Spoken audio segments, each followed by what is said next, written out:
விஜய் எல்லாருக்கும் தெரியும். விஜய் வந்து அரசியலுக்கு வந்துட்டாரு. வந்து 2 வருஷம் ஆகுது. ஆனா, இவரு கட்சி ஆரம்பிச்சதுலேருந்து இவருக்கு வர பிரச்சனைய பாருங்க. மாநாடு போட இங்க விடல.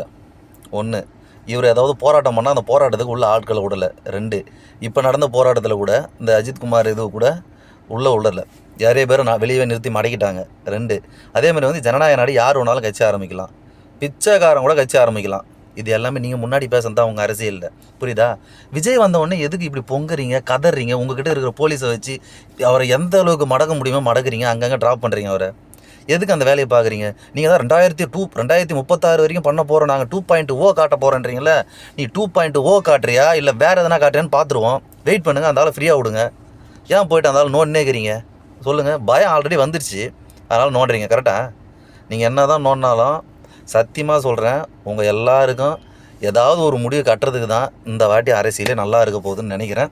இந்த இந்த அரசியல் நல்லா இருக்கும். 2026 அரசியல் ரொம்ப சூப்பரா இருக்கும்னு நான் நம்புறேன் நானு.